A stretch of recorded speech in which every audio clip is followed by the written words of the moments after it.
Shalom Bapak Ibu Saudara. Pagi hari ini kita bersyukur kepada Tuhan karena kebaikan Tuhan yang telah dalam kehidupan kita. Biarlah kita bawa hati kita untuk menyembah Tuhan pagi hari ini. Rasakan kasih Tuhan, rasakan kebaikan Tuhan. Datang sujud di hadapan hadirat Tuhan. Mari kita memuji Tuhan. Mari kita mengagungkan Tuhan. Terima kasih Yesus, terima kasih. Terima kasih Yesus. Besar kasih setiamu dalam kehidupan kami Tuhan. Itu terlihat dari apa yang kami terima Tuhan di sepanjang hidup kami. Kebaikan Tuhan yang tidak pernah kami bisa ya Tuhan balas dengan apapun. Kami terima Tuhan Yesus. Terima kasih Tuhan Yesus, terima kasih. Kau Allah kami yang hidup. Kau Allah penyelamat hidup kami. Kau Allah pelindung dan perisai kami. Di bawah naungan kasih-Mu Tuhan kami berlindung. Di bawah kepak sayap-Mu Tuhan Yesus, kami aman dalam perlindungan Tuhan. Jagaan-Mu Tuhan terhadap hidup kami benar-benar kami rasakan. Terima kasih Tuhan Yesus, terima kasih. Biarkan kami datang Tuhan di dalam hadirat-Mu. Biarkan kami masuk dan tenggelamkan kami di dalam hadirat-Mu Bapa. Biarkan kami merasakan kasih-Mu Tuhan. Kasih Tuhan yang memenuhi ruangan ini. Kasih Tuhan yang memenuhi hati kami. Daya Tuhan di dalam hati kami ya Bapa. Bisa ya Tuhan menaikkan ucapan syukur di hadapan-Mu. Biarkan hati kami memuji-Mu Tuhan. Biarkan hati kami menyembah. Biarkan hati kami bersorak-sorai karena Tuhan. Karena Allah yang kami sembah adalah Allah yang mulia. Bertahtalah di atas setiap pujian dan penyembahan kami Bapa. Kami mau ya Tuhan menyerukan nama-Mu yang ajaib. Kami memuji nama-Mu ya Tuhan yang ajaib. Raja di atas segala raja, penguasa atas hidup kami, penguasa atas muka bumi dan di surga. Hanya Engkau Tuhan Yesus, hanya Engkau Bapa. Haleluya Yesus, haleluya. Haleluya.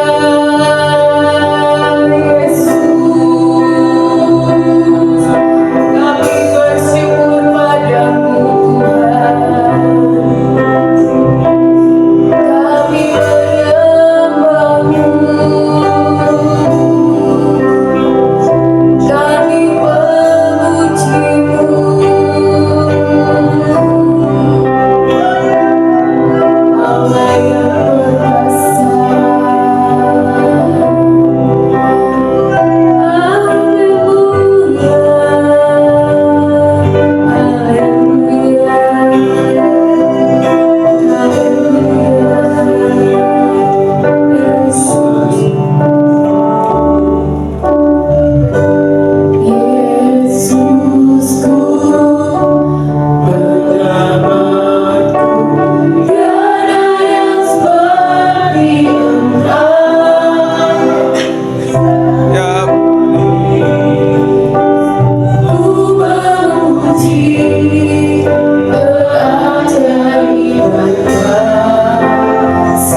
Mengalirlah ya Roh Kudus pagi hari ini. Kami buka hati kami untuk melawat-Mu. Kami buka hati kami Tuhan Yesus untuk benar-benar datang menyembah.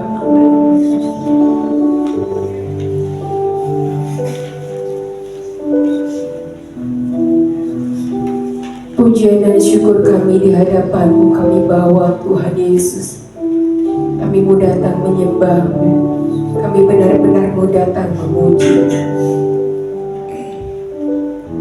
Biarlah Engkau ya Roh Kudus menyingkirkan segala beban yang merintangi kami. Biarlah kami tertuju kepadamu. Mata kami fokus kepadamu. Mata kami tak benar-benar ya Tuhan tertuju pada Tuhan. Supaya kami bisa merasakan sukacita yang berasal dari Tuhan, bersorak-sorai untuk kemuliaan nama Tuhan. Engkau Tuhan Yesus disenangkan atas setiap pujian dan penyembahan kami. Berkuasalah atas ibadah kami pagi hari ini ya Roh Kudus. Bekerjalah Tuhan, bekerjalah, lawatan-Mu terjadi dalam ibadah kami pagi hari ini. Di dalam nama Yesus kami percaya Tuhan. Kami ya Tuhan bebaskan kuasa-Mu bekerja pagi hari ini. Biarlah kelepasan terjadi, kesembuhan terjadi, pemulihan terjadi. Ada urapan surgawi terjadi pagi hari ini. Suasana surga-Mu Tuhan benar-benar kami rasakan. Dan Kau bertahta di atas setiap pujian dan penyembahan kami. Kau layak ditinggikan Tuhan. Kau layak dimuliakan Tuhan Yesus. Hanya Engkau Tuhan, hanya Engkau Tuhan Yesus. Terima kasih Bapa, terima kasih. Antarkan jemaat untuk datang ke tempat ini bersama-sama dengan kami untuk memuji dan memuliakan nama-Mu. Rasa haus, rasa lapar akan Engkau, Kau puaskan pagi hari ini ya Roh Kudus. Terima kasih Tuhan, terima kasih. Diserahkan ibadah kami ke dalam tangan-Mu. Hanya di dalam nama Bapa dan Putra dan Roh Kudus, di dalam nama Tuhan Yesus. Haleluya. Amin. Amin saudara. Shalom saudara. Mari kita bangkit berdiri. Kita siapkan hati kita. Kita siapkan tubuh, jiwa dan roh kita untuk menyembah Tuhan. Datang kepada Tuhan dan besarkan nama Tuhan sebab Dia yang layak dipuji.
kuasa sudah menunjukkan kasih-Nya bagi kita.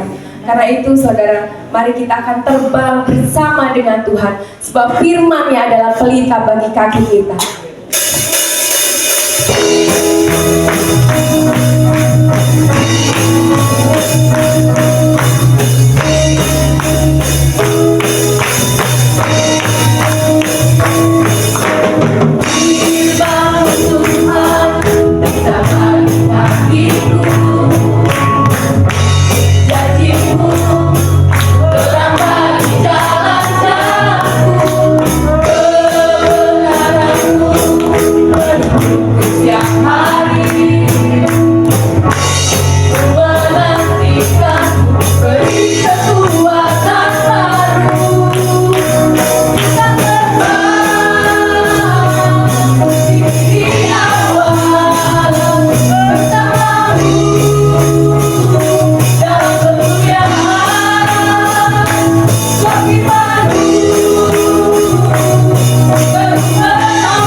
Tujuan hidup kita kita tentunya memberikan yang terbaik kepada Tuhan. Dan Tuhan akan menjadi bagian yang terbaik dalam hidup kita jika kita benar-benar mendekat kepada Tuhan. Tidak ada yang lebih baik di dunia ini daripada kita tinggal di dalam hadirat Tuhan. Karena itu Bapak Ibu Saudara, mari biarkan hati kita untuk memiliki kerinduan untuk kita datang selalu kepada Tuhan, mendengar suara Tuhan, mengerti isi hati Tuhan, dan mengetahui apa yang menjadi kehendaknya dalam hidup kita. Karena memilih Tuhan adalah satu-satunya yang berharga di dalam hidup kita.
Tuhan. Tidak salah kami memilih Engkau sebagai Tuhan dan Juru Selamat kami. Kami tahu Tuhan bahwa hidup kami berharga di mata-Mu. Dan kami tahu Tuhan, Engkau sangat-sangat mengasihi kami. Tuhan Yesus, mampukan kami untuk tetap memelihara keselamatan yang Tuhan berikan kepada kami. Mampukan kami Tuhan Yesus untuk tidak melepas iman kami kepada Tuhan. Karena kami ya Tuhan tahu bahwa segala yang berharga di dunia ini tidak sebanding dengan Tuhan. Tidak sebanding dengan apa yang Tuhan sudah kerjakan dalam hidup kami. Karena itu Tuhan Yesus, mampukan kami untuk mengejar segala sesuatu yang berasal dari Tuhan, segala sesuatu yang bersifat kekekalan bersama dengan Tuhan.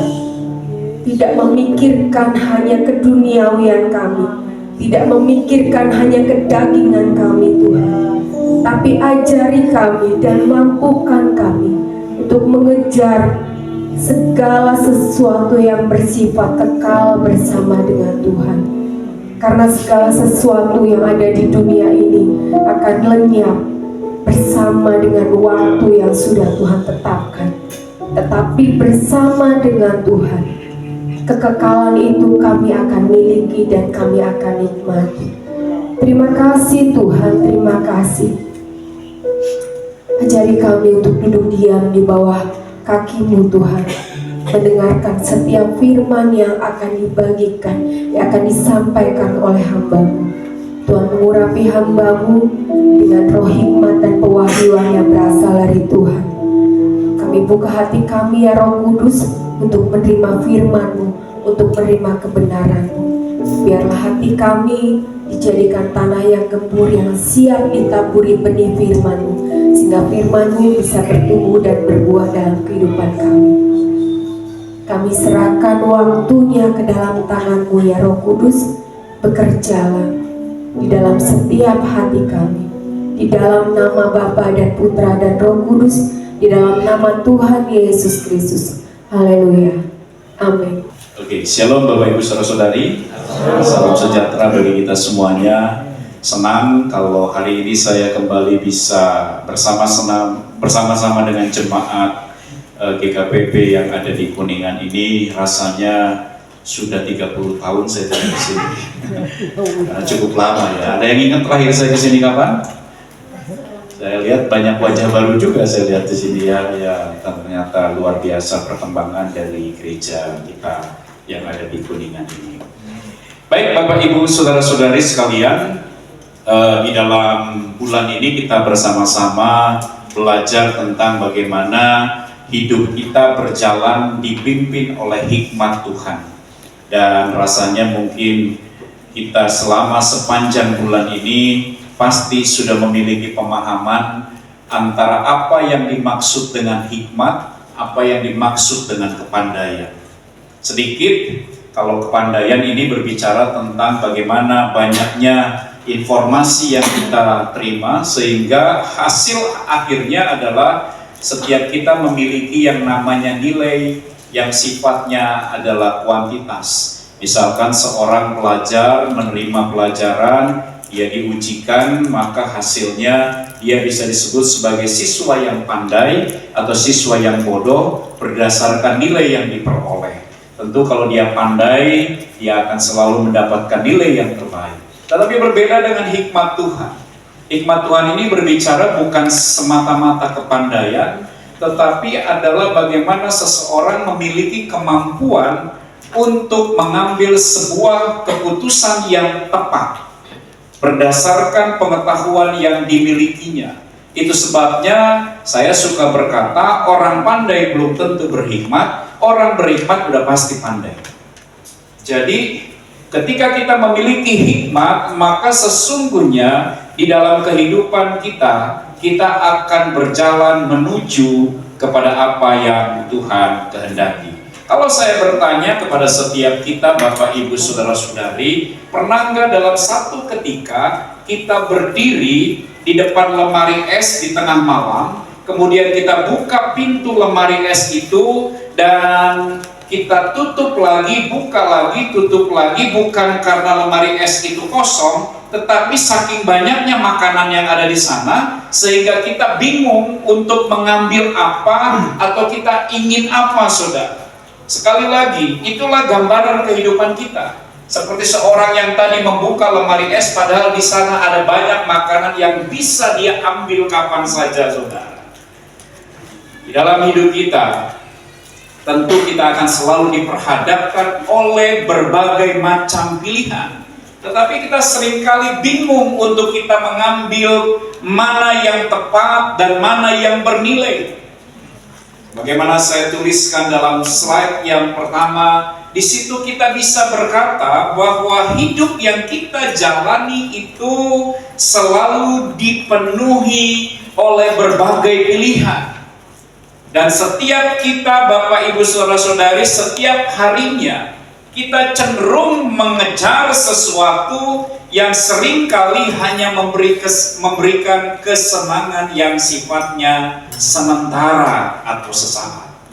Dan tentu hal ini sangatlah ironis, Bapak Ibu Saudara-saudari, di era digitalisasi pada saat ini. Tentu kita diperhadapkan dengan semakin banyaknya pilihan, dan tentu semakin banyak juga orang yang sulit menentukan arah hidupnya. Saya boleh katakan ini seperti sebuah fenomena yang dikenal sebagai paradox of choice, saudara. Kebebasan memilih tanpa landasan yang benar, yang pada akhirnya itu akan membuat kita terseret kepada yang namanya kebingungan dan kehampaan.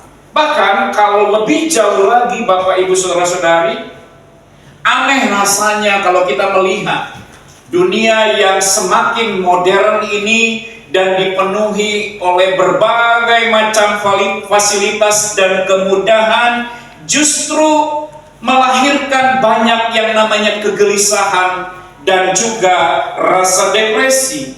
Mengapa hal ini bisa terjadi, Bapak Ibu Saudara-saudari? Karena yang kita kejar seringkali hanyalah sesuatu yang sifatnya tampaknya indah dari sisi luar, tetapi sebetulnya kosong di dalam. Ibarat kita sedang berlari mengejar satu fata morgana yang tak pernah bisa kita genggam.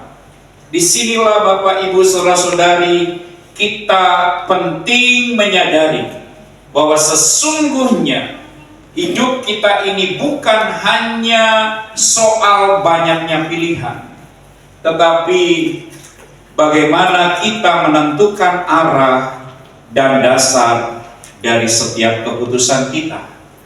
Ingat, setiap keputusan adalah investasi, baik waktu yang dihabiskan, baik talenta yang digunakan, dan hati yang diserahkan kepada Tuhan. Pilihan yang benar, Bapak Ibu Saudara-saudari, itu pasti akan menuntun kita ada di dalam ketenangan, ada di dalam kedamaian, kita bisa masuk kepada tujuan ilahi. Sementara pilihan yang keliru, tentu itu akan membuat kita terseret kepada hal yang sia-sia. Itu sebabnya mari setiap kita menjadi pribadi yang bijak dalam menjalani kehidupan ini. Bukan sekedar mengejar hal-hal yang fana, tetapi mengejar hal-hal yang paling bermakna, yang tentunya berakar daripada hikmat Tuhan. Karena kita tahu pada akhirnya, Bapak Ibu Saudara-saudari, sekali lagi, ketika kita memiliki hikmat, kita tidak sedang menjalani kehidupan ini tanpa arah, tetapi kita akan menapaki satu jalan yang meninggalkan legasi atau warisan yang sangat abadi, dan itulah yang seharusnya menjadi bagian kita.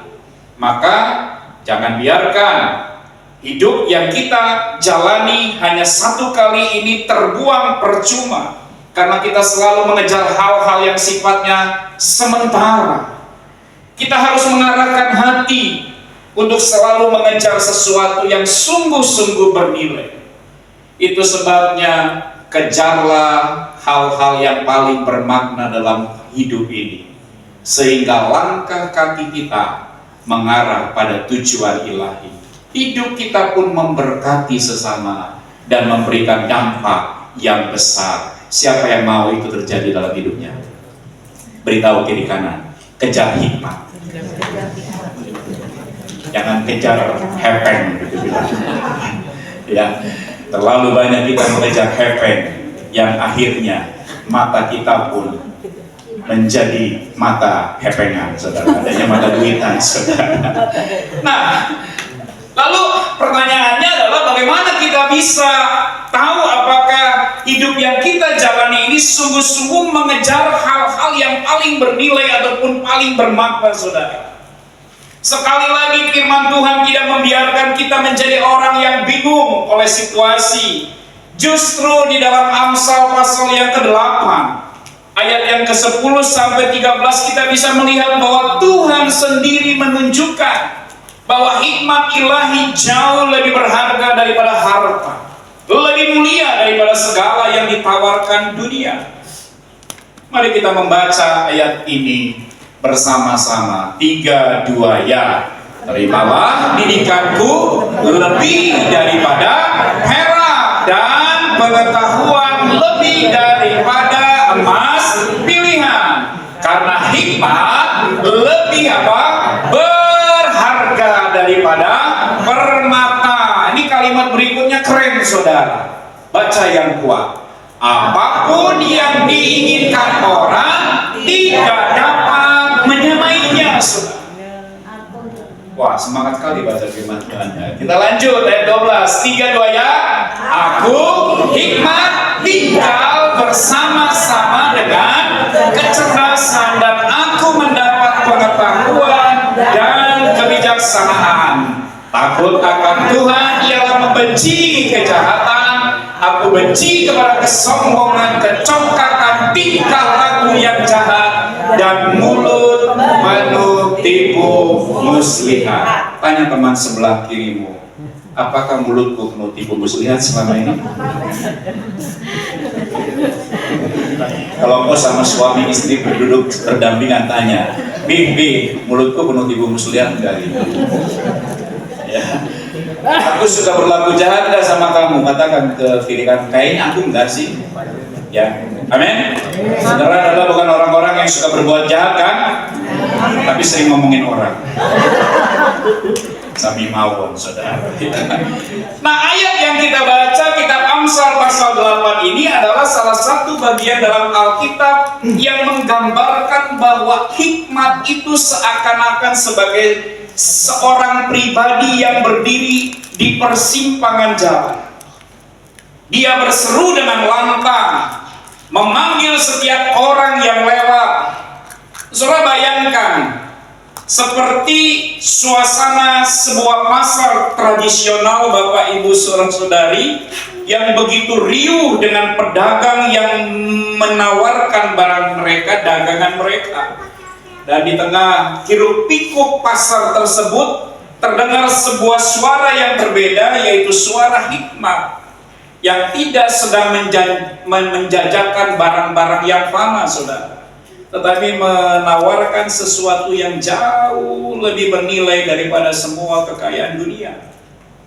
Kalau kita melihat konteks pada masa ayat ini dituliskan zaman Raja Salomo, tidaklah tentu menjadi asing bagi kita.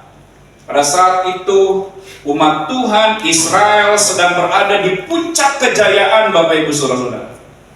Ekonominya makmur, perdagangannya ramai, bahkan teknologinya berkembang pesat untuk ukuran pada masa itu. Nah, di situasi keadaan yang begitu limpahnya, ada godaan untuk mengejar kekayaan, mengejar kejayaan, mengejar popularitas. Namun pada masa itu Salomo, dan kalau kita coba tarik dalam kehidupan kita, bukankah sikap mengejar kekayaan sampai pada hari ini juga ada? Siapa yang hidupnya ingin kaya? Ya cuma satu orang. Yang lainnya rohani semua, saudara. Saya mau nanya sekali lagi, siapa yang pengen kaya? Oh, mulai naik, saudara. Mulai naik, saudara. Ya, saudara menjadi kaya boleh nggak? Boleh. Yang benar. Bukankah orang kaya dibilangkan, saudara, beritahu sama orang kaya, kalau kamu punya kekayaan itu adalah tanda kamu akan siap jatuh ke dalam berbagai macam pencobaan. Pernah baca yang itu? Ya, kalau gitu, siapa yang masih pengen jadi kaya? Oh, nggak angkat tangan lah, tidak konsisten. Makanya, karena saudara tidak konsisten, perlu hikmat Tuhan, saudara, supaya jadi orang yang konsisten. Nah, Bapak Ibu saudara-saudari, di tengah kelimpahan itu ada godaan untuk mengejar yang namanya harta. Namun Salomo yang kita tahu, ketika Tuhan berkata, minta sesuatu kepadaku, Salomo tidak minta kekayaan, tetapi Salomo minta namanya hikmat. Dan waktu Tuhan mendengar permohonan Salomo, karena kamu tidak meminta kekayaan dan kehormatan, kamu meminta hikmat, maka kekayaan dan kehormatan itu menjadi bagianmu. Jadi mengejar hal yang paling bermakna dalam hidup kita itu bukanlah pencapaian popularitas ataupun pencapaian akademisi ataupun pencapaian yang namanya bisnis sukses, saudara. Kalau kita masih mengejar yang seperti itu, berarti kita akan mudah dibawa kepada kondisi kebimbangan, ketakutan, dan keraguan. Hari-hari ini bukan hanya di Indonesia, tapi di seluruh negara, persoalan ekonomi global itu bukan membaik, saudara. Semakin menurun. Ya, kalau kita melihat perkembangan di Indonesia, dan kalau saya tanya beberapa pengusaha, ya kalau ditanya, ya Pak, bisa bertahan juga udah hebat. Saudara, acap kali kalau kita yang sifatnya seringkali mengejar sesuatu yang bersifat fana, maka oleh yang fana itulah hidup kita diatur, saudara. Tetapi kalau kita mengejar sesuatu yang bernilai paling kekal, bermakna, saudara, maka apapun yang terjadi dalam hidup kita itu tidak akan menggoyahkan keadaan kita. Saudara tahu bagaimana 7 tahun kelimpahan dan 7 tahun kekurangan yang dialami oleh Yusuf. Di tengah kelimpahan, Yusuf menjadi bijak. Dia mengumpulkan apa yang berlimpah itu, sehingga ketika tiba masuk kepada masa kekeringan, masa kelaparan, Mesir tidak pernah kekurangan, saudara. Bahkan seluruh keluarga Yusuf boleh menerima berkat karena ada satu orang yang punya hikmat, yaitu Yusuf yang menjadi orang kepercayaan daripada Firaun. Dan itu sebabnya Bapak Ibu saudara-saudari, saya mengingatkan, mari kita selalu memberikan investasi yang terbaik, investasi yang mengejar hal-hal yang paling bermakna. Mengapa kita harus mengejar hal-hal yang paling bermakna? Sebagaimana yang kita baca di situ, kita akan mendapatkan manfaatnya, saudara. Apa manfaat kalau kita hidup selalu mengejar hal-hal yang paling bermakna? Paling tidak, saya menemukan ada 3 hal berdasarkan ayat yang kita baca. Yang pertama, terimalah didikanku, terimalah pengetahuan, hikmat lebih berharga. Apapun yang diinginkan tidak dapat menyamainya. Artinya kalau kita mengejar sesuatu yang lebih bermakna, lebih abadi, lebih kekal, saudara, maka hidup setiap kita akan mengalami dan menerima kebahagiaan sejati dan kepuasan abadi, saudara. Siapa yang ingin hidupnya mengalami kebahagiaan? Ya, siapa hidupnya yang ingin mengalami kepuasan? Bagi orang awam, berlian asli dan berlian buatan, saudara, itu hampir nggak ada bedanya. Keduanya sama-sama kinclong, berkilau, keras. Berlian harus keras, tampilannya indah, menawan saudara. Namun nilai keduanya itu jauh berbeda antara berlian yang asli dengan berlian buatan. Mengapa bisa terjadi demikian? Karena berlian yang asli, Bapak Ibu Saudara-saudari, itu terbentuk. Saya coba searching gitu saudara. Berlian yang asli, yang berkilau, yang keras, yang menawan itu dia terbentuk dalam sebuah proses jutaan tahun di bawah tekanan dan suhu bumi yang luar biasa. Tetapi berbeda dengan berlian buatan atau berlian sintesis saudara. Dia hanya memerlukan beberapa minggu saja untuk dibuat. Sesungguhnya kebahagiaan pun demikian, kepuasan pun demikian, Bapak Ibu Saudara-saudari. Kepuasan yang instan itu bisa diperoleh lewat pencapaian, lewat uang. Misalkan kalau kita bisa sebulan sekali liburan ke Singapura, puas nggak? Wah, ini benar-benar rohani jemaat. Siapa yang sudah pernah pergi ke Singapura? Belum pernah ya? Tapi kalau saudara sebulan sekali bisa ke Singapura, bisa ke Amerika, bisa kemana saja, saudara merasa puas? Ya puas, pasti puas saudara. Itu baru sebulan sekali. Apalagi saya setiap hari. Saya sudah pergi ke Singapura, saudara. Lara kepuasan ditentukan oleh seberapa sering dia liburan, seberapa sering dia ganti gadget. Asal ada gadget baru, yang satu dilem biru, saudara. Lempar, beli yang baru, saudara. Perjalanan kemanapun rasanya kita akan mencari yang namanya kuliner, saudara. Senangnya kalau udah scroll yang namanya media sosial, saudara. Pasti lihat, ini keren nih, wah viral nih, saya pengen ke situ.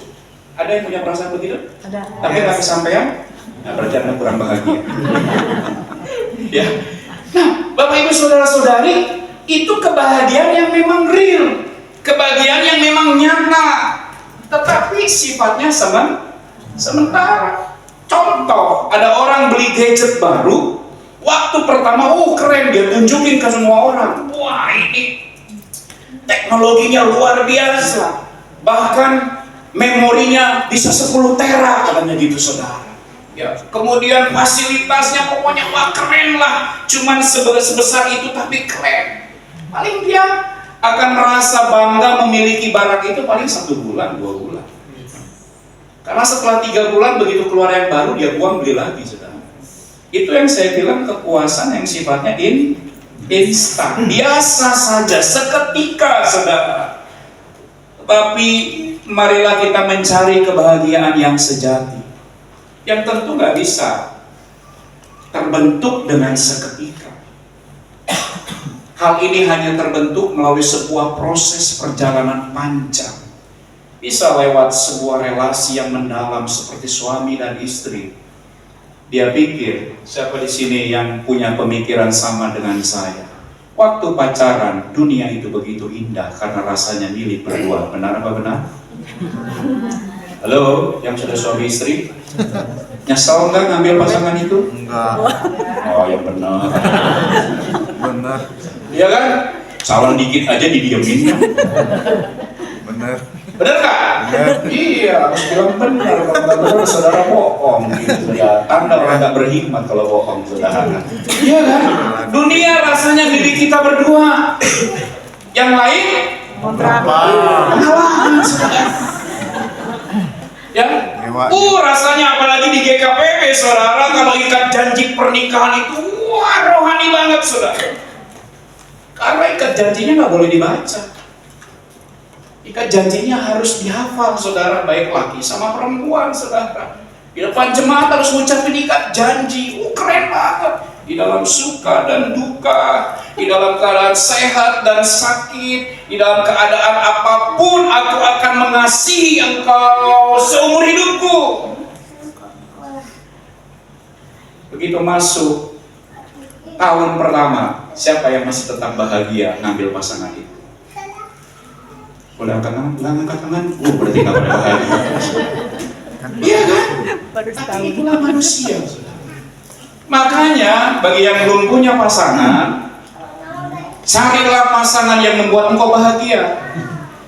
Bahagia secara sejati. Ukurannya adalah engkau harus sadari dan tahu, sekali engkau mengambil keputusan terhadap pasangan hidupmu, maka selamanya engkau harus bersama dengan dia.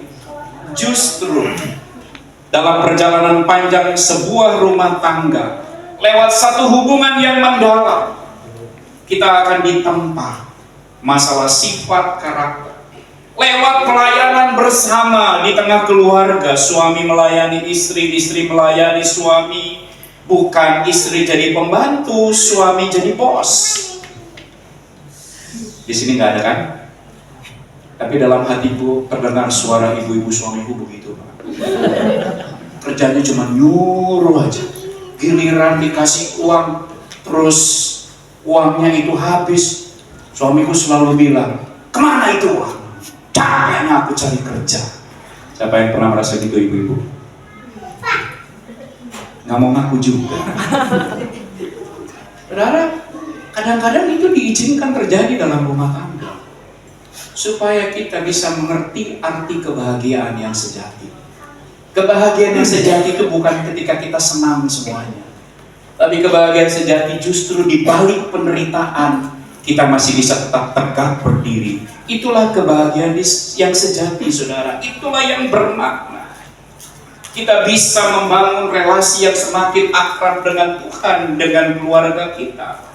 Disinilah Bapak Ibu Saudara-saudari ada letak perbedaan antara kepuasan sejati dengan kepuasan yang bersifat instan. Apa perbedaannya, saudara? Di masalah sumber daripada kebahagiaan itu.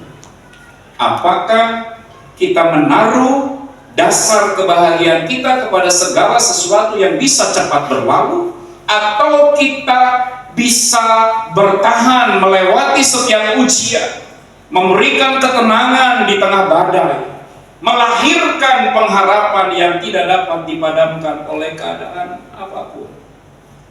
Bapak, Ibu, Saudara-saudari, coba kita membayangkan diri kita ada di sebuah camp konsentrasi Nazi, di mana camp itu dikelilingi dengan kawat duri, dijaga tentara yang bersenjata, dan tubuh kita menjadi kurus, kering, kerontang karena kita merasakan kelaparan. Setiap hari kita diperhadapkan dengan fenomena kematian, saudara.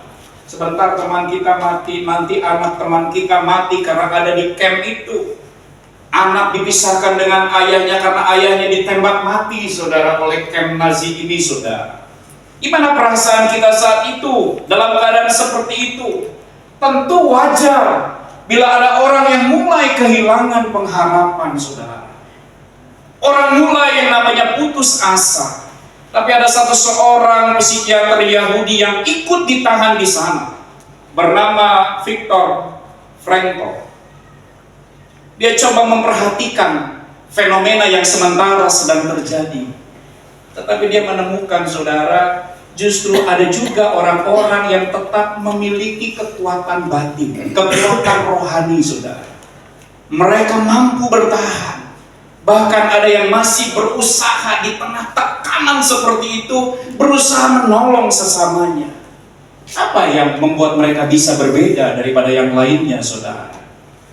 Di sini Frankl melakukan sebuah pengamatan sehingga dia melahirkan sebuah pemahaman baru yang disebut dengan logoterapi, saudara. Yaitu sebuah terapi yang berpusat pada pencarian makna hidup.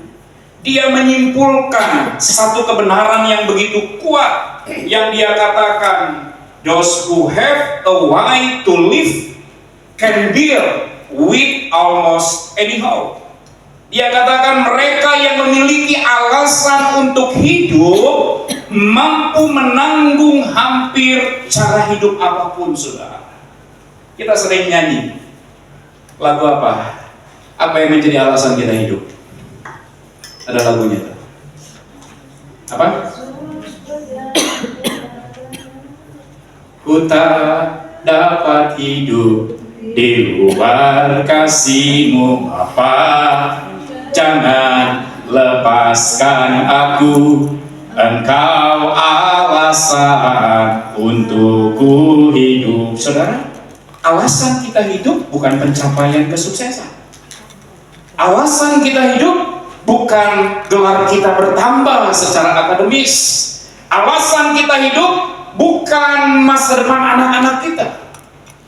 Seringkali kan para orang tua takut, siapa yang hidupnya ingin mati besok?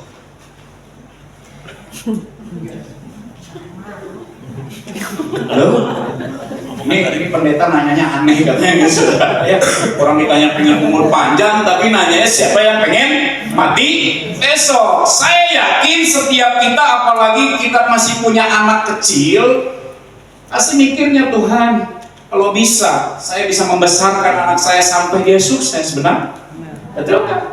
Nah, saya nanya, siapa yang masih pengen hidup 1000 tahun lagi? Tuh, nggak mau juga. Di suratnya mau mati, mau hidup juga. Mati nggak mau, hidup juga nggak mau, saudara. Ya, itulah diri kita, saudara.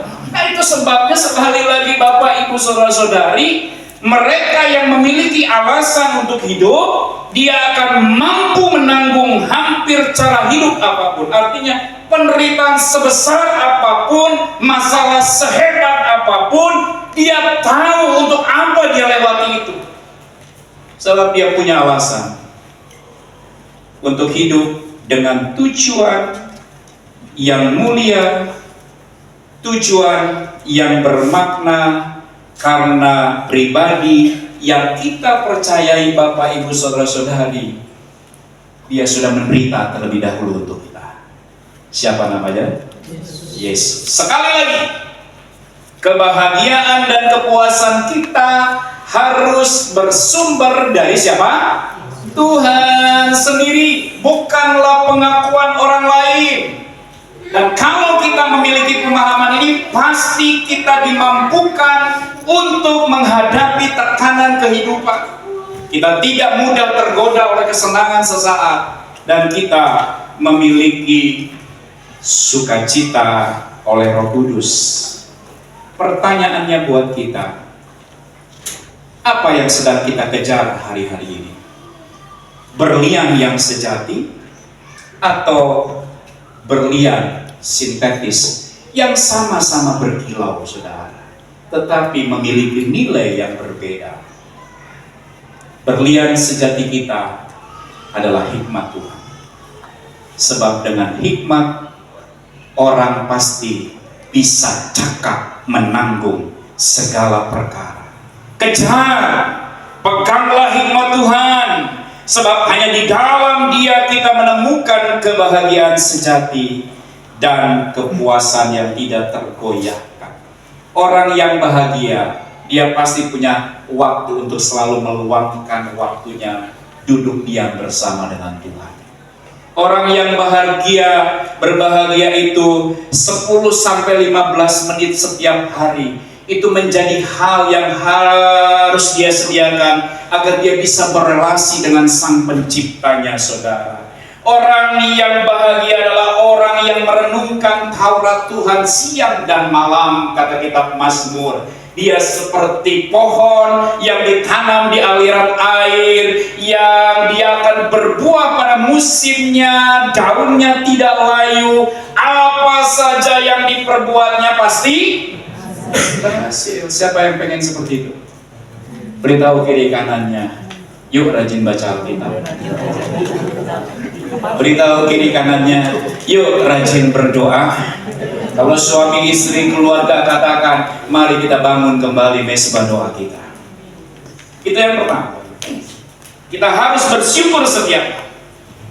Yang kedua, di ayat yang ke-12 dikatakan, aku hikmat tinggal bersama-sama dengan kecerdasan, dan aku mendapat pengetahuan dan kebijaksanaan. Jadi manfaat kita mengejar hal-hal yang paling bermakna, yaitu hikmat, itu pasti membentuk karakter ilahi dalam hidup kita. Dan dari sana muncul kecakapan di dalam kita mengambil keputusan dari setiap pilihan-pilihan yang ada. Ayat ini Bapak Ibu Saudara-saudari menggambarkan bahwa sesungguhnya hikmat bukan hanya sekedar kumpulan pengetahuan. Hikmat bukan sekedar kumpulan yang namanya informasi, tetapi hikmat itu adalah sebuah pribadi yang hidup, yang senantiasa berdiam dalam diri, orang yang selalu mau membuka hati bagi Tuhan. Hikmat berjalan Bapak Ibu Saudara-saudari seiring dengan kemampuan kecerdasan kita. Hikmat memberi manusia bukan hanya kemampuan untuk mengetahui, tetapi juga kearifan, di mana kita bisa mengolah setiap pengetahuan agar menghasilkan keputusan yang benar. Saudara bayangkan kalau saudara memiliki banyak buku di rak saudara. Pengetahuan itu tentu terdapat di dalam buku-buku yang ada di rak itu, saudara. Tetapi kalau buku-buku itu hanya sekedar dipajang, nggak pernah dibaca, dapat nggak hikmatnya? Dapat nggak pengetahuannya? Kan ada banyak orang gitu kan, supaya kelihatan gaya bukunya banyak, tapi kagak pernah dibaca. Beritahu kiri kanan, aku nggak kayak gitu. Tapi mungkin kamu yang begitu. Ya. Nggak ada kemampuan membaca, bahkan mau mengerti. Saya mau katakan koleksi buku itu jadi hanya sekedar hiasan. Saya mau sampaikan hikmat itu harus menjadi kacamata yang membuat kita bisa membaca dengan jelas, menghubungkan isi buku satu dengan yang lainnya, lalu menerapkannya di dalam kehidupan yang nyata. Sebab tanpa hikmat Bapak Ibu Saudara-saudari, pengetahuan kita hanya berhenti sampai informasi. Tetapi dengan hikmat, pengetahuan berubah menjadi petunjuk hidup yang menuntun langkah kita. Di Amsal ini ditegaskan bahwa hikmat berjalan bersama apa katanya? Kecerdasan. Artinya Tuhan tidak hanya memberi kita otak untuk berpikir logis, tetapi juga hati yang dituntun oleh Roh-Nya, agar kita bisa menimbang setiap perkara dari sudut pandang Tuhan, saudara. Disinilah terbentuk sebuah kombinasi di dalam kehidupan kita antara kecerdasan yang tajam sekaligus dituntun oleh hikmat ilahi. Kombinasi ini tentu membuat seseorang tidak hanya pintar dalam tataran teori, tetapi juga dia bijaksana di dalam tataran praktika kehidupan. Itu sebabnya keputusan-keputusan yang lahir dari hikmat itu akan selalu selaras dengan kehendak Tuhan, bukan sekedar mencari keuntungan secara dunia. Saudara-saudari, dalam dunia modern ini kita diberikan sebuah navigasi yang bisa kita gunakan, seperti contohnya GPS, saudara. Ya. GPS ini sangat praktis, ada di handphone kita juga, bisa ada di mobil. Kita cukup input destinasi kemana kita akan pergi, maka GPS ini akan memberikan rute yang terbaik tersaji di sana.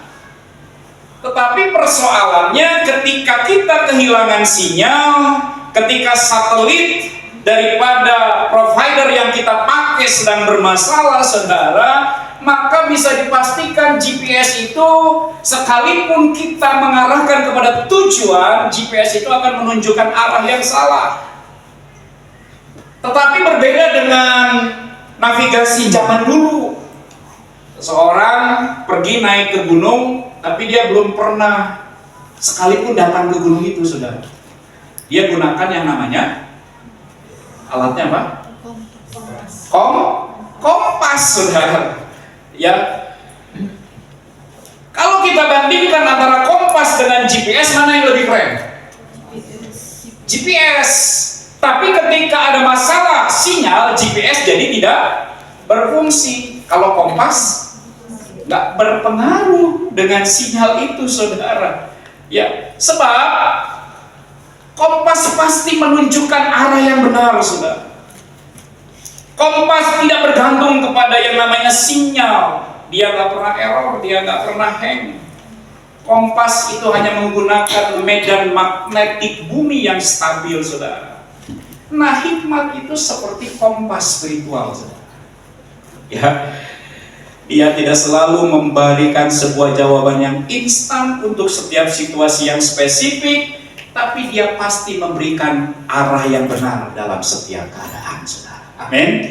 Saudara mau pilih mana? GPS atau kompas? Kompas. Oh, yang benar. Saya ulang sekali lagi, saudara mau pilih yang mana? GPS apa kompas? Oh, di belakang sana bilang Pak, dua-duanya aja Pak.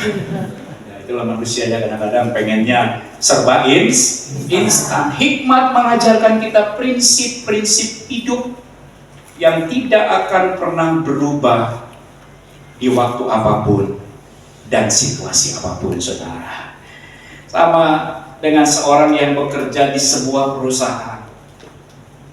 Suatu hari manajernya ngomong gini sama dia, bro, ini udah menjadi kebiasaan kalau kita ingin ngalamin kemajuan, apalagi naik karir, tolong nanti pada saat melaporkan data daripada apa yang sudah kita kerjakan, tolong kamu manipulasi ya laporan. Saudara, si manajernya bilang, kenapa harus dimanipulasi? Supaya bos senang, dilihat lebih baik pekerjaannya, padahal tipuan, saudara. Dan karena manajernya bilang melakukan itu karena semua orang melakukan hal yang sama, kalau itu kita, saudara mau ngikutin apa yang dibilang manajer enggak? Siapa yang mau menolaknya? Tuh kan, nanti kalau saya tolak kan dipecat. Benar apa benar? Tapi saya mau nanya, siapa yang mau menerimanya? Lebih lagi nggak ada yang angkat tangan, kan, saudara kan? Karena merasa rohani kan, padahal selalu ada di area abu-abu, saudara. Ya. Ketika kita ada dalam situasi itu, tentu kita diperhadapkan dengan situasi yang sangat sulit. Kalau kita ikut perintah manajer, memang kemungkinan dipromosikan itu besar, gajinya naik, karir semakin cemerlang, saudara. Hidup jadi aman karena gaji naik, berarti bisa membeli barang-barang yang kita suka. Tapi kalau kita menolak perintah daripada manajer itu, maka akan terjadi hubungan kerja yang menegangkan antara kita dengan manajer. Mungkin kita jadi diberikan blacklist oleh manajer kita, saudara. Bahkan karir kita bisa terhambat. Diperhadapkan dengan dua pilihan yang seperti ini, maka kita perlu hikmat. Sebab dengan hikmat kita akan memiliki keputusan yang murni. Kita tidak akan mengkalkulasi keputusan kita dengan persoalan-persoalan untung rugi yang sifatnya jangka pendek. Tapi justru hikmat mengajarkan saudara dan saya untuk melihat gambaran yang lebih besar lagi dalam kehidupan setiap kita, saudara, yaitu yang namanya integritas dalam hidup kita. Makanya yang kedua, orang yang hidup mencari, mengejar hal-hal yang paling bermakna, karakter ilahi akan terbentuk, saudara.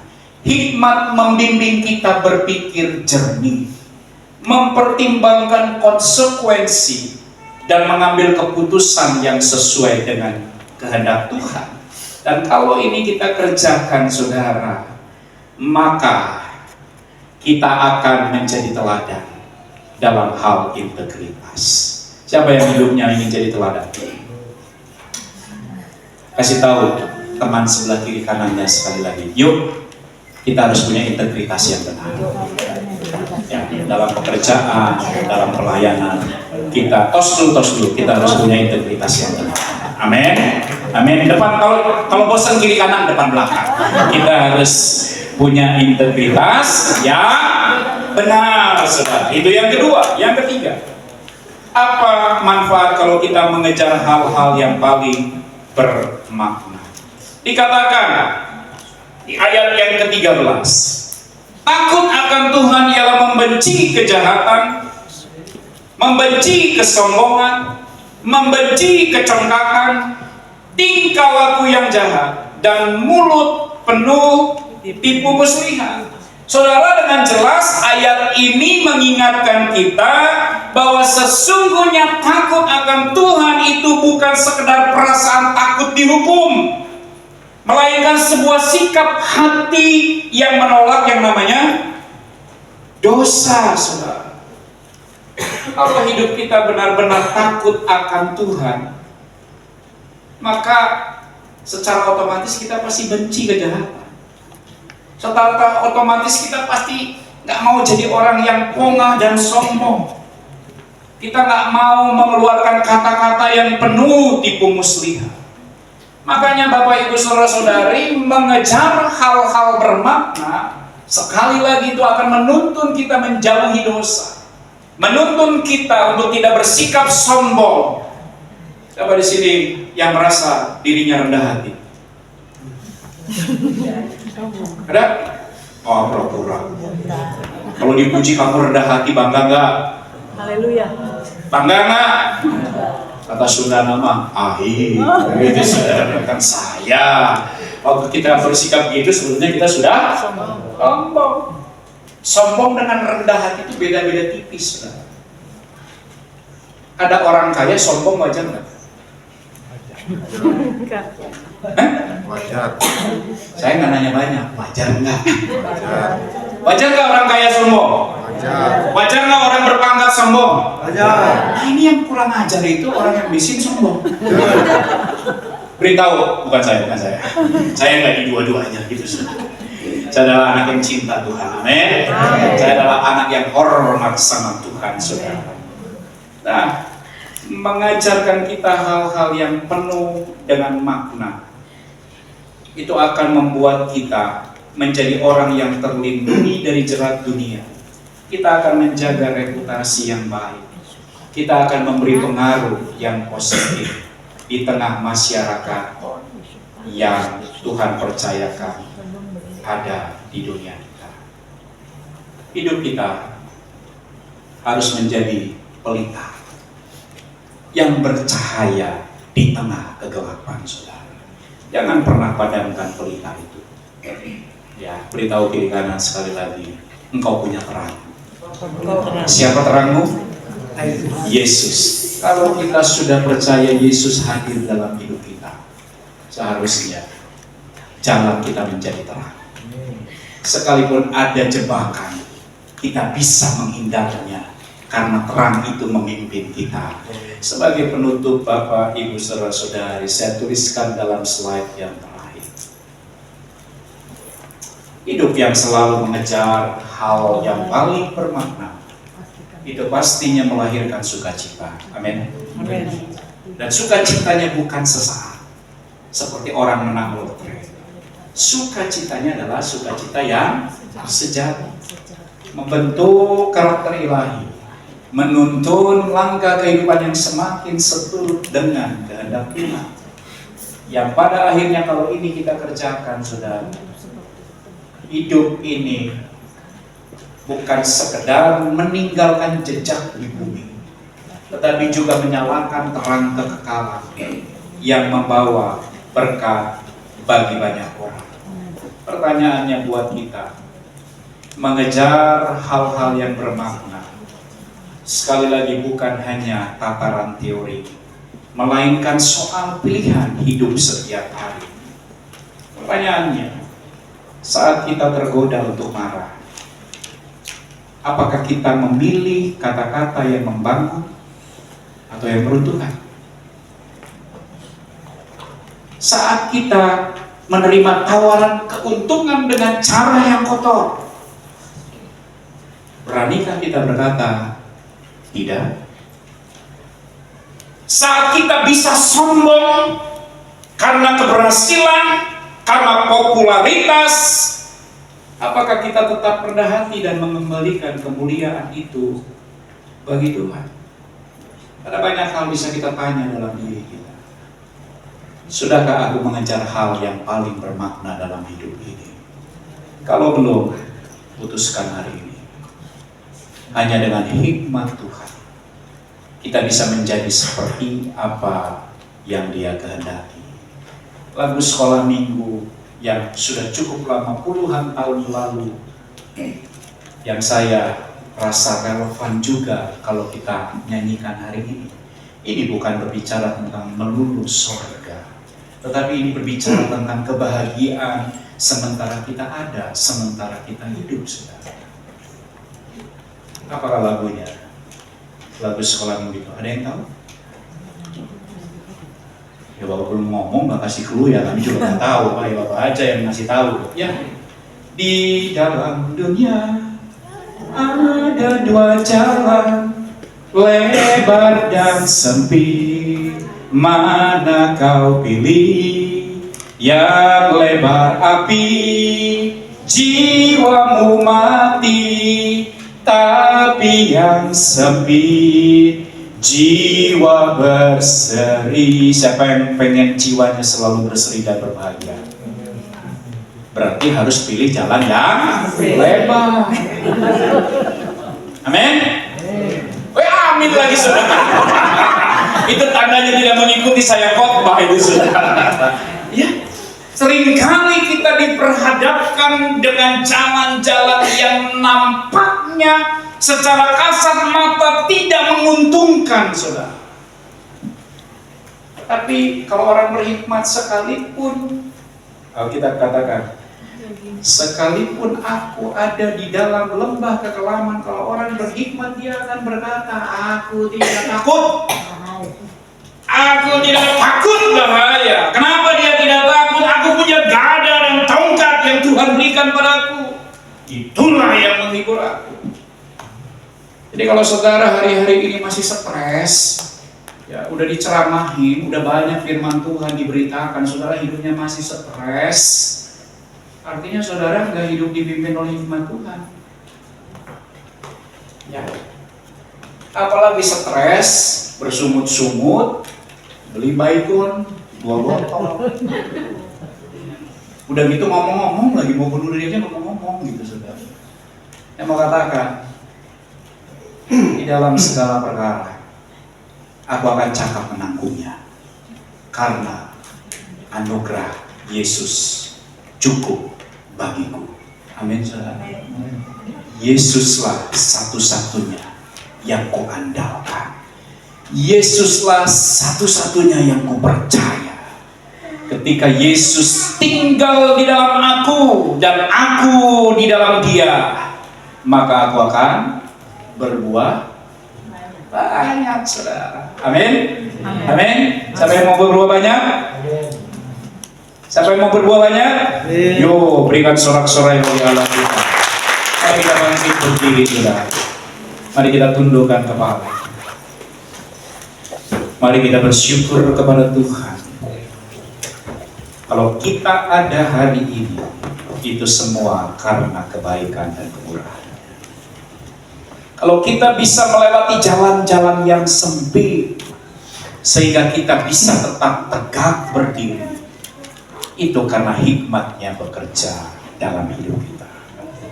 Biarlah mulai saat ini kau mengejar hikmat itu, karena itulah yang paling bermakna. Rasa cinta, takut, hormat kepada Tuhan, itulah yang harus kita kejar sepanjang hidup kita. Ambil waktu sejenak, merenungkan setiap firman yang baru saja kita dengar. Mari kita berkata kepada Tuhan, Tuhan, aku mau hikmat.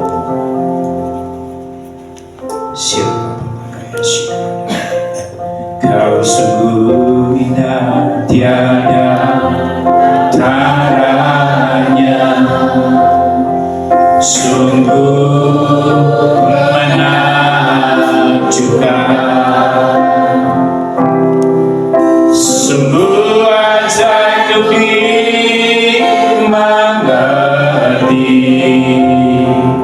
lebih dari semua yang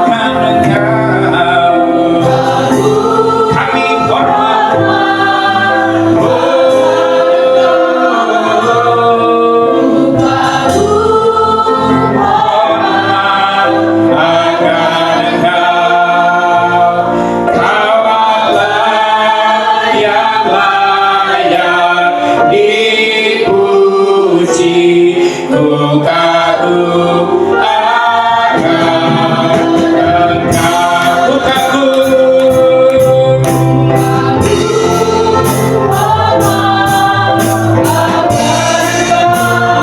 Kami kagum akan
selesai menyampaikan kebenaran firman Tuhan. Kalau sementara firman Tuhan disampaikan dalam hatimu berkata, ya Tuhan, selama ini aku acap kali terjebak mencari hal-hal yang bersifat sementara. Tapi hari ini Tuhan, firman-Mu berkata, aku harus mengejar hal yang paling bermakna. Aku mau pilih itu Tuhan. Hikmat-Mu yang tak terselami itu biarlah menjadi bagian. Karena dengan hikmat-Mu aku bisa menyelesaikan segala hal yang terjadi dalam hidup. Tidak ada persoalan yang tak bisa aku selesaikan bersama dengan hikmat-Mu Tuhan. Dan itu sebabnya aku mohon hikmat itu. Dan kalau itu yang menjadi doamu, dan kalau engkau datang dalam pergumulan yang begitu berat, minta hikmat Tuhan pagi hari ini. Katakan, Tuhan, aku perlu hikmat. Kalau itu yang menjadi doamu, mari mengangkat kedua tanganmu di hadapan Tuhan. Tuhan, berikan hikmat-Mu. Ajar aku untuk mengejar hikmat-Mu. Aku mau hidup seturut dengan apa yang Kau firmankan, Tuhan. Pagi hari ini Tuhan, Kau melihat setiap tangan-tangan yang terangkat, tangan-tangan yang mengambil keputusan Tuhan agar hikmat-Mu turun atas hidup umat-Mu. Aku berdoa, nyatakan itu dalam hidup umat-Mu, sehingga umat-Mu sejak saat ini dan selamanya mereka akan cakap menyelesaikan setiap pergumulan persoalan apapun, sebab Engkau hadir. Umat-Mu tidak akan takut, umat-Mu tidak akan menyerah, umat-Mu tidak akan bimbang, umat-Mu tidak akan khawatir, sebab Tuhan menyatakan hikmat atas hidup umat-Mu. Ajar kami, sekalipun kami ada di titik terendah, ajar kami percaya Engkau pasti mengangkat kami. Kami tak akan menyerah, karena kami punya alasan hidup, yaitu Engkau sendiri Tuhan. Ajar kami melihat karya cara-Mu yang kami tidak pernah pikirkan, sehingga memang Engkaulah pribadi yang layak kami andalkan. Terpujilah nama-Mu Tuhan. Biarlah di segala musim hidup kami, kebahagiaan yang sejati, kepuasan yang abadi, karakter yang terbentuk, keputusan yang tepat, itulah yang kami kerjakan dalam hari-hari hidup kami. Terima kasih Bapa di surga. Ini doa kami, ini hidup kami. Kami serahkan dalam tangan-Mu. Di dalam nama Tuhan Yesus Hari setiap kita yang diberkati firman Tuhan berkata, amin. Sekali lagi berikan sorak-sorai. Mari satukan hati kita berdoa kepada Tuhan. Kami percaya bahwa Engkau adalah Allah yang perkasa, Allah yang sanggup melakukan segala perkara, Allah yang menolong kami, Allah yang memampukan kami untuk dapat melewati setiap hal dalam hidup kami. Hikmat Tuhan menolong kami, memampukan kami untuk kami tetap bertahan, untuk kami tetap berjalan melewati setiap proses dalam kehidupan kami. Engkau Tuhan yang menolong kami, Engkau Tuhan yang memampukan kami. Terima kasih untuk hadirat, terima kasih untuk lelawatanmu dalam ibadah yang kami lakukan pada hari ini. Pujian dan penyembahan yang kami naikkan kepadamu, biarlah itu boleh menjadi satu dupa yang harum yang menyenangkan hatimu. Firman-Mu yang kami dengarkan itu boleh bertumbuh berbuah dalam hidup kami. Engkau memberkati setiap kami yang sudah mendengarkan dan mampukan kami untuk kami dapat melakukan setiap firman Tuhan yang kami tangkap, yang kami dengar pada hari ini. Berkati hamba-Mu, pakai lebih lagi Tuhan dalam pengembalaan yang Tuhan percayakan di Tasik. Tuhan menolong, Tuhan terus memperlebar dengan kuasa-Mu ya Bapa. Tuhan juga memberkati setiap kami pada saat kami membawa setiap persembahan kami ke rumah. Kami sadar itu datang daripada Tuhan dan kami kembalikan kepada-Mu.